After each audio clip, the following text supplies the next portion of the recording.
Hello students, welcome to my channel. तो अब next questions के बारे में देखते हैं जल्दी से, बिल्कुल भी टाइम वेस्ट नहीं करते। In hybridoma technique which enzyme is absent in myeloma cells that are used for monoclonal antibody production. तो इसमें क्वेश्चन में पूछा है कि कौन सी टेक्निक जो है हाइब्रिडोमा टेक्निक में जो है कौन सा एंजाइम जो है वो एब्सेंट होता है माइलोमा सेल्स में, जो कि यूज होते हैं मोनोक्लोनल एंटीबॉडी प्रोडक्शन में। तो माइलोमा सेल्स में कौन सा एंजाइम एब्सेंट होता है? इसका आंसर बहुत पहला ही है इसका आंसर, जो ये हाइपोजेंथीन ग्वानिन फॉस्फोराइबोजाइल ट्रांसफरेज, इसका शॉर्ट फॉर्म होता है HGPRT। तो इसका आंसर यही है। बाकी जो ये alanine amino transferase, triose phosphate isomerase, ये नहीं है इसके आंसर। पहला ही इसका SGPRT आंसर है। अब इससे रिलेटेड जो बात है वो हम डिस्कस कर लेते हैं। तो देखिए यहाँ पे क्या लिखा हुआ है, माइलोमा सेल्स। माइलोमा सेल्स क्या होती हैं? कैंसरस सेल्स होती हैं। ये बहुत ही ज़्यादा एग्रेसिव सेल्स होती हैं, मतलब कि ये बहुत ही रैपिडली डिवाइड करती हैं और they don't use reuse nucleotide. ये क्या कहते हैं, न्यूक्लियोटाइड को भी रीयूज़ नहीं करती। एक बार अगर इसने न्यूक्लियोटाइड्स को यूज़ कर लिया तो दोबारा उसी को रीयूज़ नहीं करती हैं। तो इतनी ज़्यादा ये, ताकि फास्टली डिवाइड कर सके इसलिए बेसिकली। और इनके पास नॉन फंक्शनल साल्वेज पाथवे होता है। कौन सा पाथवे होता है? नॉन फंक्शनल साल्वेज पाथवे इसके पास होता है। पर इसको क्या कहते हैं, वो भी चाहिए, पर न्यूक्लियोटाइड तो चाहिए। दोबारा उसी न्यूक्लियोटाइड को यूज़ नहीं करती, पर नए न्यूक्लियोटाइड्स तो इसको चाहिए। तो but to ensure nucleotide supply, की न्यूक्लियोटाइड की सप्लाई आती रहे, उसको इंश्योर करने के लिए इसके पास डिनोवो पाथवे होता है। डिनोवो पाथवे होता है। कौन सा पाथवे होता है? डिनोवो पाथवे इसके पास होता है। तो ये इसका एक इम्पॉर्टेंट फीचर हो गया। डिनोवो पाथवे माइलोमा सेल्स के पास होता है, ये याद रखना इम्पॉर्टेंट बात है। डिनोवो पाथवे किसके पास होता है? माइलोमा सेल्स के पास होता है। और जो एंजाइम है, ये जो HGPRT है, HGPRT माइलोमा सेल्स में HGPRT एंजाइम जो होता है वो एब्सेंट होता है। वो इसलिए एब्सेंट होता है, हाँ, वो इस क्योंकि वो रीयूज़ नहीं करते हैं। जो HGPRT पाथवे है, माइलोमा सेल्स की खासियत आपको पता ही है क्या है, कि वो रीयूज़ नहीं करते हैं न्यूक्लियोटाइड्स को, और उनके पास नॉन फंक्शनल साल्वेज पाथवे होता है। तो यहाँ पे इनको इसको माइलोमा सेल्स को HGPRT जो एंजाइम है, हाँ, ये इसको ज़रूरत ही नहीं है। और क्योंकि उनके पास हाँ, उनके पास साल्वेज पाथवे तो होता ही नहीं है, साल्वेज पाथवे तो होता ही नहीं, तो एंजाइम की भी ज़रूरत नहीं है। और ये नए-नए न्यूक्लियोटाइड कैसे बनाते हैं? डिनोवो पाथवे से बनाते हैं, डिनोवो पाथवे से बनाते हैं। तो ये एक इम्पॉर्टेंट बात हो गई, जो कि हाइब्रिडोमा टेक्निक से रिलेटेड है। नेक्स्ट क्वेश्चन देखते हैं। नेक्स्ट क्वेश्चन जो है, देखिए, mRNA, यहाँ पे डिफरेंट केसेस दे रखे हैं। हाँ, मतलब मैच द फॉलोइंग है। मैच द फॉलोइंग में अब हमें मैच करना है किस प्रकार से क्या है होगा, क्या नहीं होगा। mRNA किसके लिए कोड करता है? Code for protein. mRNA किसके लिए? प्रोटीन के लिए कोड करता है। और RNA का क्या काम है? RNA जो है, RNA serves adaptor between mRNA and amino acid protein synthesis. ये तो tRNA का फंक्शन है। ये प्रोटीन सिंथेसिस में जो है, हाँ, सर्व करता है। कैसे सर्व करता है? अडेप्टर की तरह सर्व करता है। कौन? tRNA। तो S का हो गया 1, तो S का 1 हो गया। हाँ, S का 1 हो गया। और mRNA जो कि कोड करता है प्रोटीन के लिए, सिंपल सी ये बात हो गई इसके लिए। और RNA जो है वो form form core of ribosomes structures and catalyse protein synthesis. RNA क्या करता है? कोर बनाता है, राइबोसोम्स की कोर का स्ट्रक्चर बनाता है और कैटालाइज करता है प्रोटीन की सिंथेसिस को। miRNA क्या करता है? रेगुलेट करता है पोस्ट ट्रांसक्रिप्शनल जीन को, जो पोस्ट ट्रांसक्रिप्शनल जीन है, रेगुलेशन में। हाँ, miRNA का तो रेगुलेशन में रोल है। तो mRNA का हो गया कोड फॉर प्रोटीन। और tRNA serves as adapter between mRNA and during protein synthesis। तो S का हो गया 1। और RNA क्या काम करता है? ये फॉर्म्स कोर राइबोसोम्स, हाँ, राइबोसोम्स बनाने के लिए कोर राइबोसोम्स की कोर का स्ट्रक्चर बनाने के लिए और कैटालाइज प्रोटीन सिंथेसिस। और mRNA जो है mRNA उसका रोल है regulate in post transcriptional gene active जो है post transcriptional gene expression. Next question देखते हैं, which method can not use for to determine secondary structure content of protein. Secondary structure कौन सा जो मेथड है, ऐसा क्वेश्चन पहले भी आया था, तो ऐसे से क्वेश्चन आते रहते हैं इसमें गेट में इससे रिलेटेड जो है ना, तो ध्यान से देखें इसको। क्या लिखा है इसमें कि कौन सा प्रोटीन इसके सेकेंडरी स्ट्रक्चर के बारे में नहीं बता सकता, कौन सा नहीं बता सकता। तो CD स्पेक्ट्रोस्कोपी से हम उसका सेकेंडरी स्ट्रक्चर देख सकते हैं, किसका जो प्रोटीन है उसका सेकेंडरी स्ट्रक्चर देख सकते हैं। और ये Fourier transform infrared spectroscopy FTIR, जो FTIR है, क्या इससे देख सकते हैं इसका सेकेंडरी स्ट्रक्चर्स? हाँ, उससे भी देख सकते हैं। Can tell secondary structure functional group की सेकेंडरी स्ट्रक्चर का जो फंक्शनल ग्रुप है क्या है, वी हैव वाइब्रेशन फ्रीक्वेंसी। तो हम वाइब्रेशन फ्रीक्वेंसी जो है उससे पता लगा सकते हैं, FTIR के थ्रू भी पता लगा सकते हैं। मास स्पेक्ट्रोस्कोपी, हाँ, मास स्पेक्ट्रोस्कोपी क्या बताता है? Mass spectroscopy tell about protein weight. तो ये मास स्पेक्ट्रोस्कोपी मास के बारे में बात हो रही है, तो वो स्ट्रक्चर के बारे में नहीं बताता। कैंट टेल, हाँ, ये स्ट्रक्चर के बारे में नहीं बताता, ये केवल और केवल उसके प्रोटीन के वेट के बारे में बताता है, प्रोटीन सीक्वेंस के बारे में बताता है कि भाई जो डिनोवो है और पेप्टाइड मास फिंगर प्रिंटिंग है ना, तो इस बारे में ये बताता है।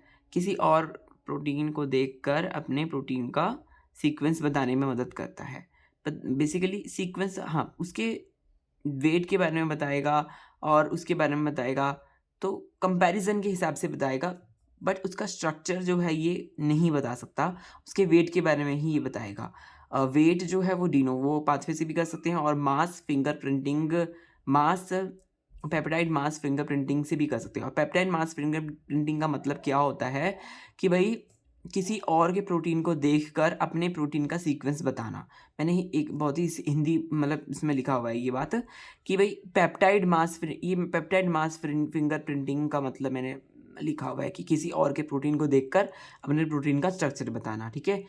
और अगर हम बात करें एक्सरे क्रिस्टलोग्राफी, वो सेकेंडरी स्ट्रक्चर के बारे में बताती हैं, सेकेंडरी स्ट्रक्चर के बारे में बताती हैं कौन? X ray crystallography. तो ये क्वेश्चन भी हो गया। इसका आंसर ये है मास स्पेक्ट्रोस्कोपी, इसका आंसर है C। ये हमें नहीं बताता किसके बारे में, जो कोई क्या कहते हैं सेकेंडरी स्ट्रक्चर उसमें है कि नहीं है प्रोटीन में, वो इससे पता नहीं लगता। किससे पता लगता है? CD स्पेक्ट्रोस्कोपी से पता लगता है, FTIR से पता लगता है। FTIR क्या है? Fourier transform infrared spectroscopy. और एक्सरे क्रिस्टलोग्राफी, इससे पता लगता है। इन तीन से पता लगता है, इस वाले से मास स्पेक्ट्रोस्कोपी से नहीं पता चलता। मास से हम पता ही लगा सकते हैं, नॉर्मल सी बात है कि भाई मास के बारे में बात हो रही है वहाँ पे, तो वो मास के बारे में बात हो रही है तो वो स्ट्रक्चर थोड़ी बताएगा, ऐसी बात हो रही है। अब अगर हम बात करें यहाँ पे, अब हमारा अगला क्वेश्चन है उससे रिलेटेड, क्या कहते हैं, ये वाला क्वेश्चन भी हमारा स्ट्रक्चर से मैच द फॉलोइंग है, मैच द फॉलोइंग। तो मैच द फॉलोइंग अब देख लेते हैं कि भाई मैच द फॉलोइंग में क्या कह रहा है ये बात। मैच द फॉलोइंग में देखिए, हेलोफाइल, पीजोफाइल, मीजोफाइल, जीरोफाइल, ऐसे ऐसे प्रकार के होते हैं। हेलोफाइल से हमें पता लग रहा है कि जिसको बहुत ज़्यादा नमक जो है वो पसंद है, हेलोफाइल। तो ये तो यहाँ पे ऑप्टिमल के हिसाब से नहीं है। हाई जहाँ पे बात हो रही होगी, grow at high level of salt, तो हाई लेवल ऑफ सॉल्ट तो हेलोफाइल होगा। तो इसका तो ये हो गया थर्ड, पी का हो गया थर्ड, ठीक है। मीजोफाइल थोड़ा ऑप्टिमम सा लगता है भाई, कि ऑप्टिमम टेम्परेचर है कि भाई थोड़ा बीच का टेम्परेचर लगता है मीजोफाइल। तो इसका हो गया grow optimally between 20 degree Celsius से 45 डिग्री सेल्सियस, है ना। अगर पीजो वर्ड जो है वो अपने आप में प्रेशर से रिलेटेड है, तो एक ऐसा ऑप्शन हमें यहाँ पे चूज करना पड़ेगा जिसमें प्रेशर की बात हो रही हो। तो grow at best low activity नहीं, grow optimally at high hydrostatic pressure, यहाँ प्रेशर की बात हो रही है, तो आप इसको तुरंत ही पता लगा सकते हैं भाई पीजो जो है उसको प्रेशर से रिलेटेड है, तो हम ये वाला ऑप्शन कर देंगे इसका। तो ज़ीरो फाइल मतलब low, I think low water activity जिसकी है, तो बचा ऑप्शन ये वाला लो वाटर एक्टिविटी वाला, तो ये ऑप्शन बचा है इसमें। वाटर एक्टिविटी का क्या मतलब है? वाटर एक्टिविटी का मतलब है कि अमाउंट ऑफ वाटर अवेलेबल, कि कितना वाटर उसमें अवेलेबल है, उसको बोलते हैं water availability, water activity. Water activity का फॉर्मूला है vapour pressure of water in food article, कि जो वेपर प्रेशर फूड आर्टिकल में, पानी का जो वेपर प्रेशर है फूड आर्टिकल में कितना है, और divided by vapour pressure of water in pure water, कि प्योर वाटर में उसका वेपर प्रेशर क्या है। अगर उसकी अपर वैल्यू जो वेपर प्रेशर उसका फूड पार्टिकल में, जो वेपर प्रेशर है पानी का वेपर प्रेशर फूड आर्टिकल में, जैसे बिस्किट हो गया, कोई भी फूड आर्टिकल है ना, उसमें उसका वेपर प्रेशर क्या है, उससे हमें पता लगता है। अगर अगर अपर वैल्यू जो है वो ज़्यादा है, इसका मतलब वो जल्दी क्या कहते हैं, रॉट होगा, सड़ जाएगा, जल्दी जैसे सड़ जाएगा। कोई भी हो, कुछ कोई भी चीज़ हो, है ना, कोई पैक्ड फूड होता है, तो उसका क्या है, अपर प्रेशर जो होता है उसका अपर वैल्यू जो होती है उसकी ज़्यादा होती है, क्योंकि उसमें वेपर प्रेशर ज़्यादा होता है फूड आर्टिकल में, तो इसलिए वो ज़्यादा जल्दी सड़ते हैं। ऐसे मतलब एक बात है, एक इम्पॉर्टेंट जानकारी है, एक्स्ट्रा जानकारी है ये, अगर हम इसमें देखें तो। अब हम नेक्स्ट क्वेश्चन में देखते हैं क्या लिखा है। बहुत सारे क्वेश्चन की प्रैक्टिस हम कर रहे हैं, है ना, गेट से रिलेटेड है ये लेक्चर चला हुआ, तो आप ज़रूरी ध्यान से देखें कि क्या है, अच्छे से पढ़ें। यहाँ पे क्या बात हो रही है, ये वाला क्वेश्चन, इसकी इसकी मैंने डिटेल जानकारी ना दी थी पिछली से पिछली क्लास में। हाँ, पिछली से पिछली क्लास में मैंने इसका एक टेबल भी दिया था लर्न करने के लिए, कि डबल स्ट्रैंडेड आरएनए कौन सा एग्जांपल है, सिंगल स्ट्रैंडेड का कौन सा एग्जांपल है। तो T4 बैक्टीरियोफाज जो है वो डबल स्ट्रैंडेड डीएनए है, double stranded DNA T4 bacteriophage. देखिए मैं आपको दिखा भी देता हूँ, वो टेबल दिखा देता हूँ पहले मैं आपको। मैंने पूरी टेबल बना रखी है, वो इसी से रिलेटेड है वो टेबल, मतलब इसमें आपको उसको पढ़ोगे ना, उस टेबल को, आपको ये क्वेश्चन इजीली हो जाएगा। देखिए डबल स्ट्रैंडेड जीनोम का टाइप दे रखा है, उसके एग्जांपल दे रखे हैं। हाँ, ये दो चीज़ें तो लर्न करनी ही करनी है। डबल स्ट्रैंडेड डीएनए का एग्जाम्पल देखिए, alpha phase bacteria, adeno virus, herpes हो गया, सिंप्लेक्स हो गया। ये सिंगल स्ट्रैंडेड डीएनए का 5X174, सिंगल स्ट्रैंडेड डीएनए का parvovirus, single stranded DNA positive sense वाले का MS polio virus, negative sense वाले का। ऐसे डबल स्ट्रैंडेड आरएनए का देखिए कई सारे हैं, रियो वायरस है, रोटा वायरस है, स्यूडोमोनाज फाज स्यूडोमोनाज फाज 5-6 भी है, और रेट्रोवायरल आरएनए HIV और HTLV, ऐसे काफ़ी सारे हैं से एग्जाम्पल्स। तो 5174 देखिए, 5174 मैंने यहाँ पे भी लिखा हुआ 5174 किसका एग्जाम्पल है, ये 5174 जो है वो देखिए सिंगल स्ट्रैंडेड डीएनए का एग्जाम्पल है। तो इसका तो मैच द फॉलोइंग में क्या होगा, सिंगल स्ट्रैंडेड डीएनए होगा। जो 5174 है इसका सिंगल स्ट्रैंडेड डीएनए होगा। देखिए इसका यही ऑप्शन है, सिंगल स्ट्रैंडेड डीएनए इसमें दे रखा है, तो इससे हम इसको मिला देंगे। और ये भी अभी हमने देखा स्यूडोमोनाज फाज 5-6 जो है, वो जो स्यूडोमोनाज फाज 5-6 डबल स्ट्रैंडेड आरएनए का एग्जांपल है। तो देखिए वही फिर हम यहाँ पे आंसर में कर देंगे, स्यूडोमोनाज 5-6 जो है वो किसका था, डबल स्टैंडर्ड आरएनए का। सॉरी गलती से मुझसे उधर को हो गया, ये इसका होगा, इसका डबल स्टैंडर्ड इसका। और बचा हुआ ये सिंगल स्टैंडर्ड, ये SARS-CoV-2 देखिए सिंगल स्टैंडर्ड का एग्जांपल है, पॉजिटिव सेंस का सार्स, जो कोविड-19 वाला है वो सिंगल स्टैंडर्ड वाले का है, सिंगल स्टैंडर्ड आरएनए का है, सिंगल स्टैंडर्ड आरएनए का। तो ऐसे ये वाला टेबल अगर आप पढ़ेंगे, ये वाला टेबल में सारा कुछ गिवन है। ये वाला टेबल देखिए, ये वाला टेबल अगर आपने क्लास नहीं लगाई है तो आप लगा सकते हैं, और अगर अभी भी आप इसको नोट करना चाहते हो आप इसको नोट भी कर सकते हैं। तो ऐसे क्वेश्चन जो है, एक कंसेप्ट पढ़ा तो देखिए कितने सारे क्वेश्चन इससे बनकर आ रहे हैं, है ना। ऐसे क्वेश्चन तो और भी आ सकते हैं मैच द फॉलोइंग में, कुछ पता नहीं चलता है ना, मतलब अगर उसके बारे में पहले से पता होगा कि भाई उसके बारे में हमें उसके एग्जांपल्स लर्न हो गए तो हम इजीली इसको टिक कर देंगे। वैसे तो जो डबल स्ट्रैंडेड आरएनए होता है ना वो बहुत ही कम पाया जाता है डबल स्ट्रैंडेड आरएनए, तो उसको तो आप याद ही रख लीजिए कि सूडोमोनाज 5-6 जो है वो डबल स्ट्रैंडेड वाला है। और इसके जो बाकी एग्जाम्पल है डबल स्ट्रैंडेड आरएनए के वो भी आप याद रखें। उसके बाकी एग्जाम्पल कौन से हैं, देखिए रियो वायरस, रोटा वायरस, है ना, वो डबल स्ट्रैंडेड आरएनए के, क्योंकि डबल स्ट्रैंडेड आरएनए बहुत कम पाया जाता है, ऐसा होता ही नहीं कि डबल स्ट्रैंडेड आरएनए प्रेजेंट होगा। नेक्स्ट देखते हैं नेक्स्ट देखते हैं नीट गले में क्या, देखिए methyl of सीपीजी island near promoter of gene can inhibit transcription by, जो मिथाइलेशन होता है इसमें सीपीजी आइलैंड के बारे में पूछा गया है। सीपीजी आइलैंड अगर आपने नहीं पढ़ा तो मैंने क्या कहते हैं शॉर्ट नोट्स में पूरी रिवीजन करवाई थी मॉलिक्यूलर बायोलॉजी की, तो उसमें आप देख सकते हैं सीपीजी आइलैंड के बारे में। सीपीजी आइलैंड के बारे में वहाँ पे पूरी इन्फॉर्मेशन मैंने दी हुई है।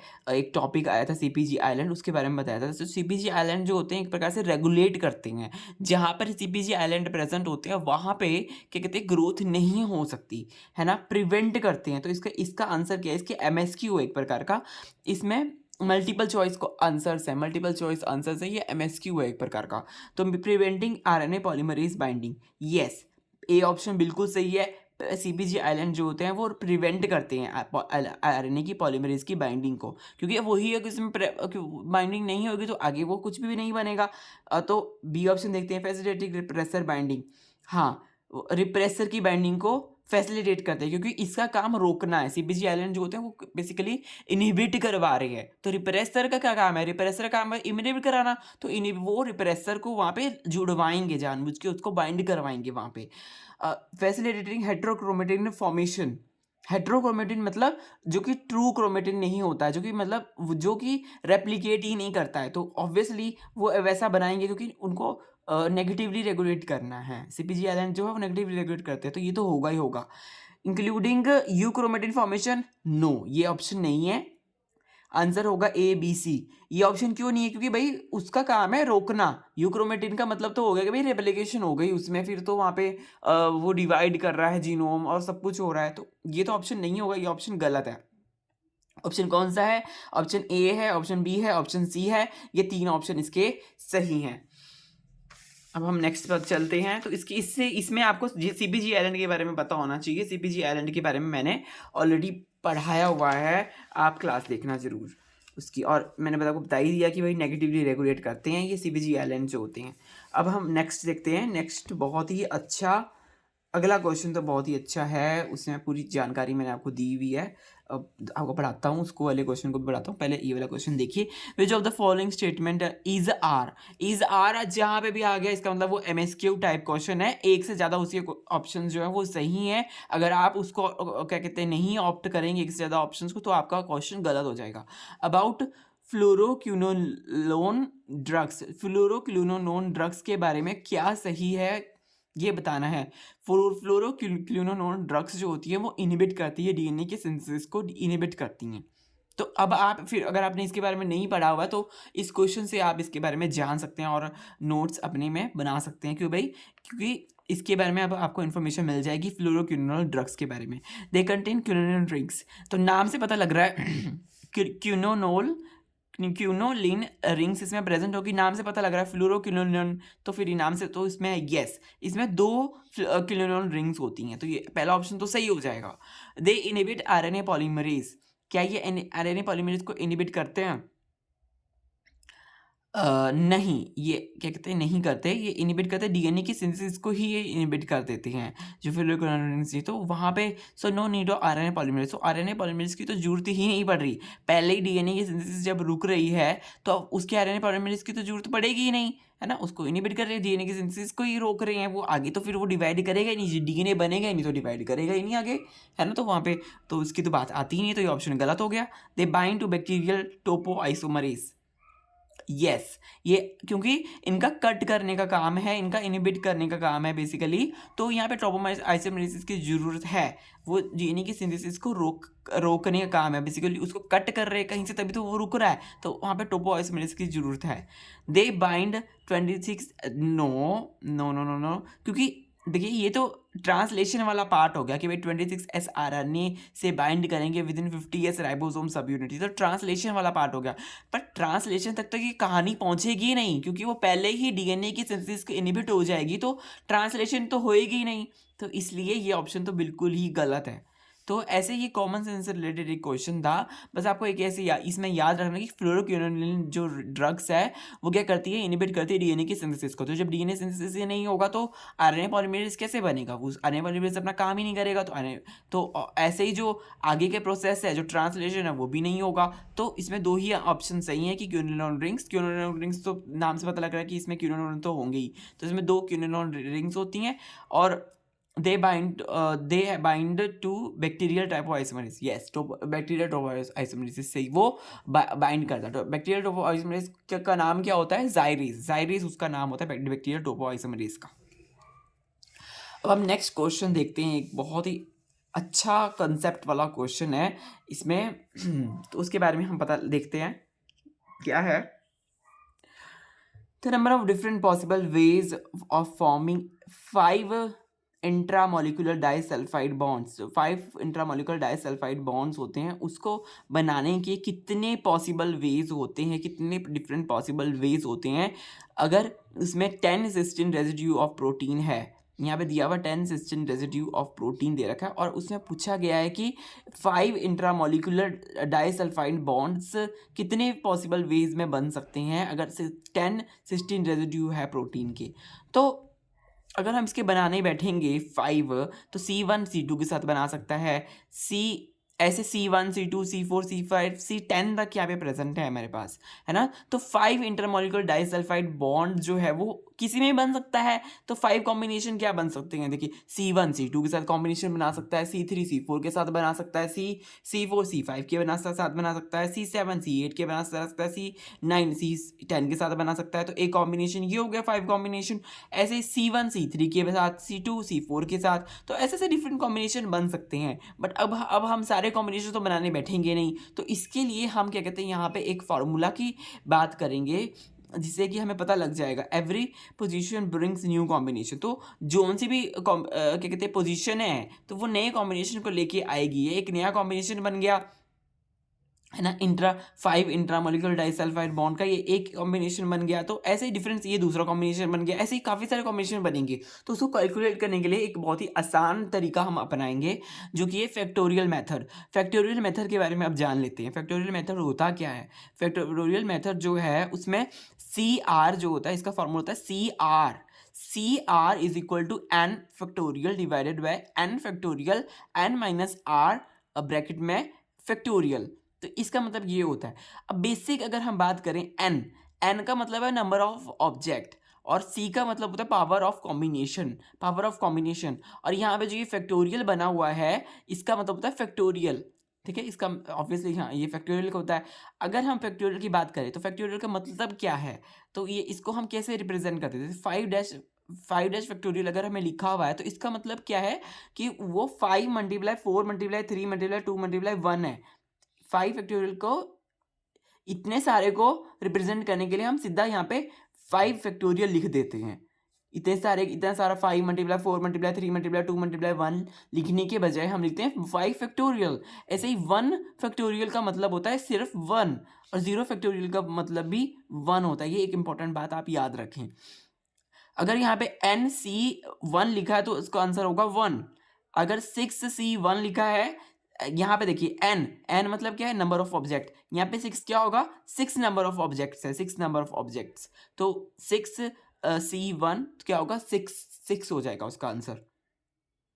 तो यहाँ पे टोटल पोजीशंस हमारे को गिवन है। टोटल पोजीशंस कितनी यहाँ पे हमारे को गिवन है, टोटल हमारे पोजीशन हमारे को 5 गिवन है यहाँ पर, क्योंकि 5 इंट्रामोलिकुलर डाइसल्फाइड बॉन्ड्स हम के बारे में उसकी डिफरेंट पॉसिबल वेज कितने प्रकार से लिखा जाता है वो हमें बताना है। तो यहाँ पे टोटल पोजीशन हमें 5 गिवन है।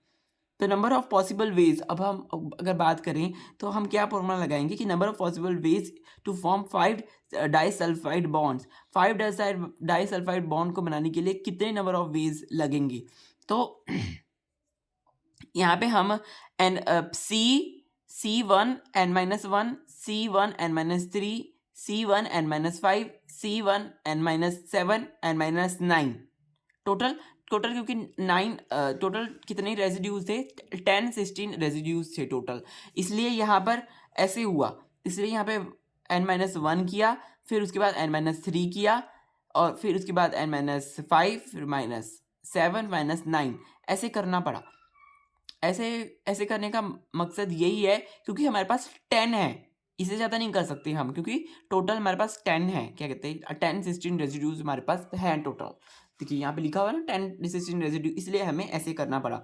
और कॉम्बिनेशन कितने हैं, 5 कॉम्बिनेशन है, इसलिए हमें 5 डाइसल्फाइड बने हैं, तो इसलिए देखिए 5 1 2 3 4 5 कॉम्बिनेशन है, 5 कॉम्बिनेशन है और 10 16 रेजिड्यू है। तो n-1 का मतलब क्या हुआ, तो यहाँ पे n कितना है, यहाँ पे n है 10, तो 10 में से 1 गए तो 9 C1, तो 10 में से 3 माइनस किया तो 7C1, 10 में से 5 माइनस किया तो 5C1, 10 में से 7 माइनस किया तो 3C1, 9 माइनस किया तो 1C1।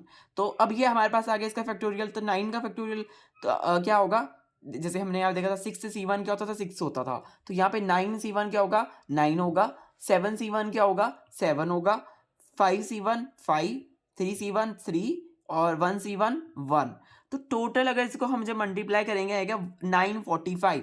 देखिए कितनी बड़ी इसकी रकम आ रही है। तो देखिए ना, इतने सारे कॉम्बिनेशन हम बना के तो बैठेंगे नहीं, है ना, तो इसलिए ये वाला हम लगाएंगे।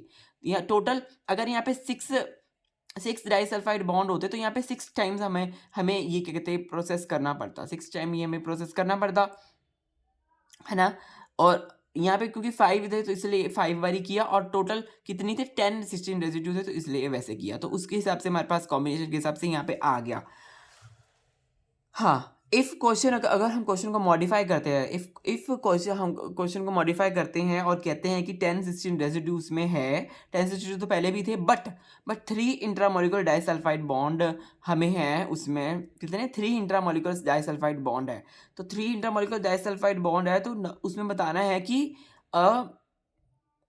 भाई नंबर ऑफ डिफरेंट वेज कितने होंगे कि 3 डाइसल्फाइड बॉन्ड बने, नंबर ऑफ डिफरेंट वेज बताने की 3 डाइसल्फाइड बॉन्ड होंगे कितने बनेंगे। तो यहाँ पे देखिए टोटल हमें 5 बार किया था, हमने 5 कॉम्बिनेशन लिए थे, तो हम टोटल यहाँ पे अब 3 डाइसल्फाइड बॉन्ड की बात हो रही है, तो यहाँ पे हम 3 कॉम्बिनेशन ही लेंगे, n-1 C1, n-3 C है, और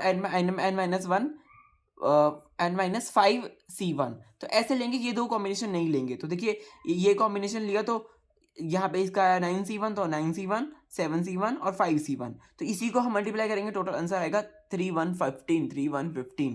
तो ऐसे करना है पूरा हमें क्वेश्चन। हाँ, ये है मोर देन 1 के लिए, एक से ज़्यादा के लिए। अगर एक से ज़्यादा डाइसल्फाइड बॉन्ड निकालें तो ये हमें करना पड़ेगा, जितने डाइसल्फाइड बॉन्ड देंगे उतने कॉम्बिनेशन को हम मल्टीप्लाई करेंगे आपस में, फिर हमारा आंसर आ जाएगा, ठीक है। और अगर हमें क्वेश्चन ऐसा आता है कि भाई एक ही अगर मॉडिफाइड क्वेश्चन हुआ है, उसमें बोला है 10 16 रेजिड्यू हैं, 10 16 रेजिड्यू था, वो तो सेम है, 10 16 रेजिड्यू हैं प्रोटीन के, और एक डाइसल्फाइड बॉन्ड के बारे में बताना है, एक डाइसल्फाइड बॉन्ड के बारे में बताना है, तो उसका फॉर्मूला थोड़ा सा चेंज हो जाएगा। उसका फॉर्मूला क्या होगा, C1 अब सबके साथ बनाएगा, C1 C2 के साथ, C3 के साथ, C4 के साथ, C5 के साथ, C7 के साथ, C6 7 जो भी है इन सबके साथ बनाएगा, तो इसका फॉर्मूला होगा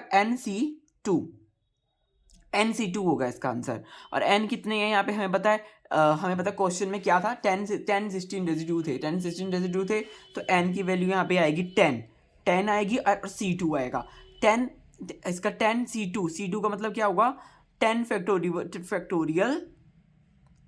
अब हम ये वाला यहाँ पे लगाएंगे फार्मूला, ये वाला फार्मूला है पावर ऑफ कॉम्बिनेशन है, ये वाला फॉर्मूला यहाँ पे लगा है n factorial n minus r factorial. तो देखिए यहाँ पे ये वाला फॉर्मूला लगा, तो 10 आया टोटल, फिर ये वाला फॉर्मूला लगा n फैक्टोरियल की जगह देखिए यहाँ पे आ गया 10 फैक्टोरियल, क्योंकि n हमारा कितना है 10 है, तो हमें 10 फैक्टोरियल लिख दिया। ऐसे ही देखिए इस फॉर्मूले में यहाँ पे भी n फैक्टोरियल था, तो यहाँ पे लिख दिया। फिर देखिए नहीं, हाँ सॉरी, ये r है, r फैक्टोरियल है, ये r फैक्टोरियल, तो r कितनी है, इसकी r की वैल्यू 2 है, r की वैल्यू तो 2 फैक्टोरियल आ जाएगा, है ना। ऐसे ही देखिए n माइनस आर, तो यहाँ पे आएगा n की जगह आएगा 10, r की जगह आएगा 2, क्योंकि देखिए यहाँ पे n एन जो है वो कितना है 10 है और आर है 2, तो 10 माइनस 2। तो अब इसको हम करेंगे ऊपर तो 10 फैक्टोरियल रहेगा, 10 फैक्टोरियल को हम सॉल्व करते हैं तो क्या होगा 10 फैक्टोरियल 9, 10 मल्टीप्लाई 9 मल्टीप्लाई 8 और 7 7 7 6 5 4 3 2 1 वो भी होगा, पर हम यहीं तक सॉल्व करते हैं क्योंकि नीचे भी हमारे को यहाँ पे 2 फैक्टोरियल आ रहा है, 10 में से 2 माइनस करेंगे तो 8 फैक्टोरियल, तो 8 फैक्टोरियल कट जाएगा, तो हमें ज़्यादा आगे सॉल्व करने की जरूरत ही नहीं है, तो पूरा करने की जरूरत ही नहीं है, तो ये कट रहे हैं आपस में। तो अब देखिए 2 से 2 5 10 और 5 9 जा 45, तो आंसर आ गया 45। अगर तो इसका किसका आंसर है ये, अगर इफ मॉडिफाई तो वन डाइसल्फाइड बॉन्ड के लिए जो आंसर आ रहा है वो है 45। तो टोटल कॉम्बिनेशन कितने बनेंगे उसके, 45 कॉम्बिनेशन बनेंगे कि भाई अगर एक ही डाइसल्फाइड बॉन्ड है, एक डाइसल्फाइड बॉन्ड के 45 कॉम्बिनेशन बनेंगे, और यहाँ पे 3 डाइसल्फाइड बॉन्ड थे तो 315 बन रहे थे, अगर 5 डाइसल्फाइड बॉन्ड थे तो थे क्या कहते हैं 945 रेजिड्यू थे। तो ऐसे ही पूरे तरीके से ये क्वेश्चन करना है, पूरा कॉम्बिनेशन अगर कुछ भी क्या कहते हैं मॉडिफाई करके क्वेश्चन आ गया, देखिए मैंने यहाँ पे पूरी केसेस समझा दिए कि कैसे कैसे मॉडिफाई किया हुआ है। तो अगर आपको भी ये क्वेश्चन अगर मॉडिफाई करके आ गया, क्योंकि देखिए गेट में ऐसे क्वेश्चन आते ही हैं न्यूमेरिकल टाइप के, तो ये तो इससे तो हम भाग ही नहीं सकते, न्यूमेरिकल टाइप के क्वेश्चन तो गेट में आते ही हैं, तो अगर ये ऐसा कुछ क्वेश्चन आ गया तो आप कर सकते हैं, ईजिली कर सकते हैं, जो कि ईजिली हो जाएगा। तो फ्रेंड्स आज के लिए इतना ही, अब नेक्स्ट क्लास में हम पढ़ेंगे, बाकी क्वेश्चन नेक्स्ट क्लास में करेंगे। Bye bye, have a nice day.